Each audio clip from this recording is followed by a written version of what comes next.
keep in mind when you're doing this job after you're done, you're going to want to go to a local garage and have the vehicle aligned so you don't have premature tire wear. Disconnect the battery, disconnect the negative terminal, use an 8mm wrench. And disconnect that. Just slide it out of the way. You want to make sure the steering wheel is center, and you want to lock the steering wheel somehow. What you can do is take the seat belt and just go through the steering wheel and then buckle the seat belt. That way it'll keep the steering wheel from turning. All right, take the wheel off. We want to remove the hubcap. Use a straight blade screwdriver. Slide that off. Use a 22mm socket. Take the lug nuts off. Remove the wheel. And take this panel off. Use a 15mm socket. Take these bolts out. There's 4 bolts. Slide that down. Take this cotter pin off.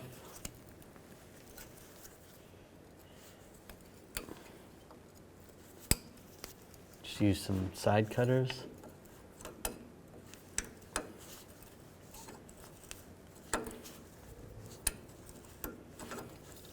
Now remove this nut. Use a 21mm socket.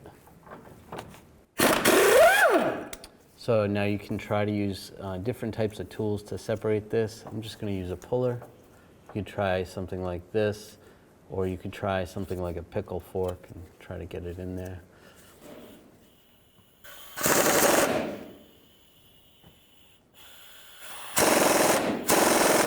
I'm going to try to use a pickle fork now.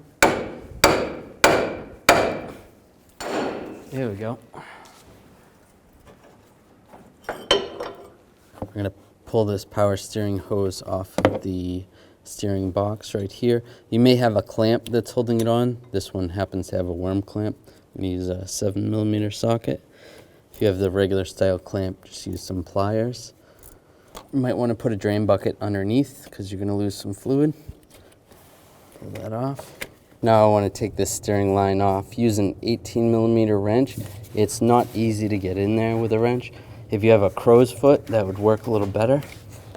But just do the best you can. So our line is rusted at the top of the steering box and it's not breaking free. In our situation, we're gonna have to take it off the brake booster. I'm gonna use a 16mm wrench and loosen this up. But ideally, if you can get it off the top of the box, steering box, then that would be ideal. And I can slide this line out from here. And I'll just take this line out with the steering box. Just like that. And then on the top of the steering box, we need to take the linkage that connects this to the lower steering column. There's a 11mm bolt. Take that out.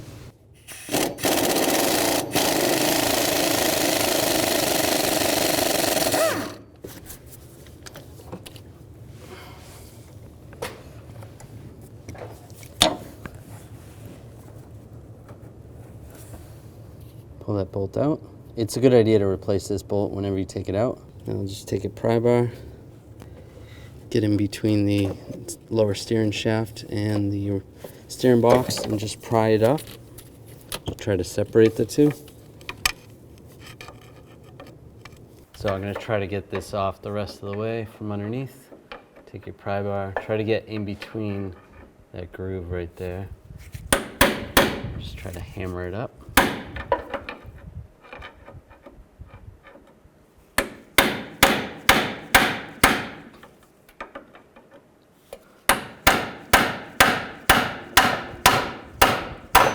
Alright, that's popped off. That's good. Now we need to take these 3 bolts out. There's one behind the shields right there. Use a 21mm socket. Take these out. Alright, now I'll take the last one out.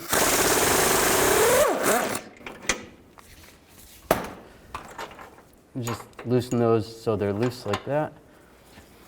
Now take the steering box, just lift it up because you got to pull that Pitman arm out. And we'll twist ours sideways so we still have that line connected. And there we go. Now I'm going to use a 34mm socket. Take this nut off. Oops. Take that off. Now this is a dust seal right here. Just get a straight blade screwdriver and just push it up.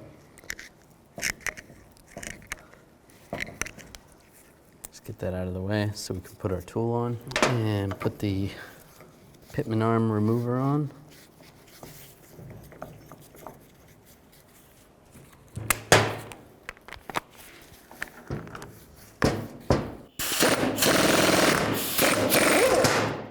There we go. Now there is 4 keyways for this to line up, so install this the same way the old one came off.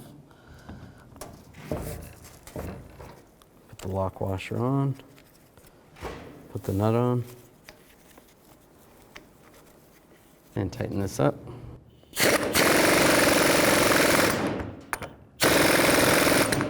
And then do the best you can, put this in a vise, and then torque this nut to 180 foot-pounds.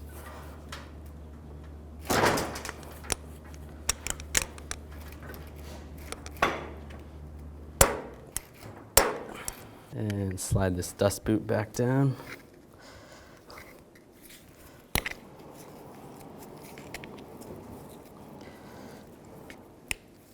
Just like that, that looks good. Now I'm going to send the hose up first. You know, if you were able to not have to have the hose connected, then you don't have to do this part.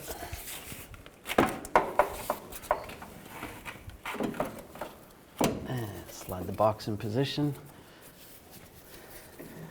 You want to get the Pitman arm through that steering bar.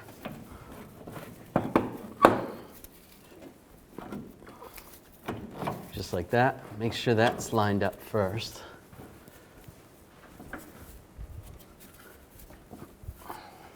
You can move this around a little bit. And get one of these bolts started. Then you can try to get the other one started as well. Might have to rotate this a little bit. Now I'm going to torque these bolts to 110 foot-pounds. Now put this nut on. And we're going to torque this nut to 46 foot-pounds.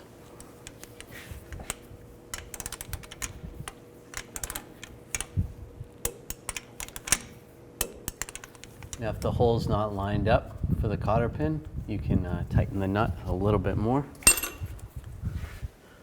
It's better to tighten it than loosen it. And that looks good. Oh, a little more. Put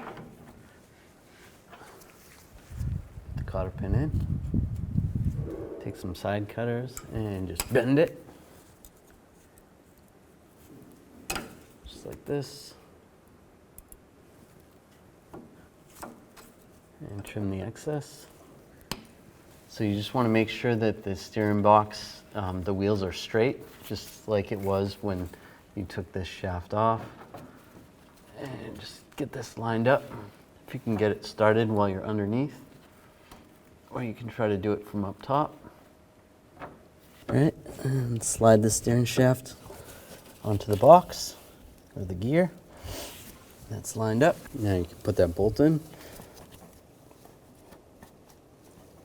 And do the best you can with torquing this. It might be a little bit better to torque this from underneath. You could get directly on it, but you want to torque that bolt to 37 foot-pounds. Okay, good. Now I'm going to run this hose back the way it came, up to the booster. And if you didn't take it off here, connect that hose down below. All right, now I'll snug this up. Now if you have the ability to use a torque wrench, you can torque this nut or the lower nut on the steering box to 20 foot-pounds. That's good. Now we'll install this hose that goes to the cooler. And tighten this up if you have a worm clamp, or use the hose clamp pliers. And just snug it up. And this cover bolts in.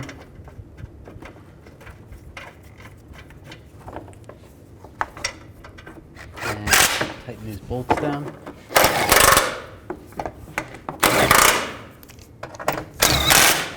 Now let's reconnect the battery.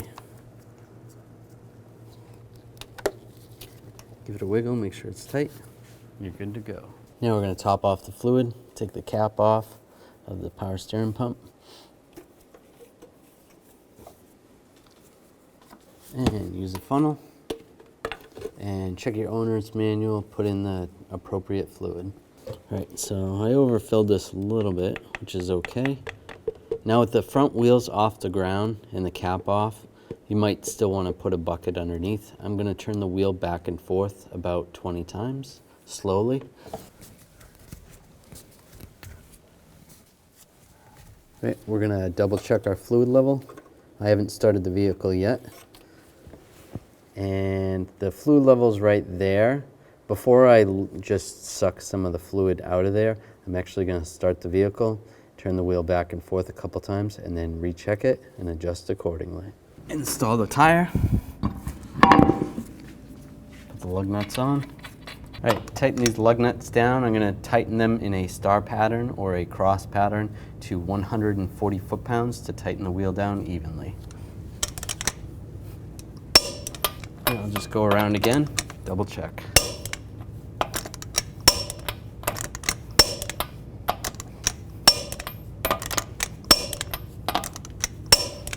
Take the center cap,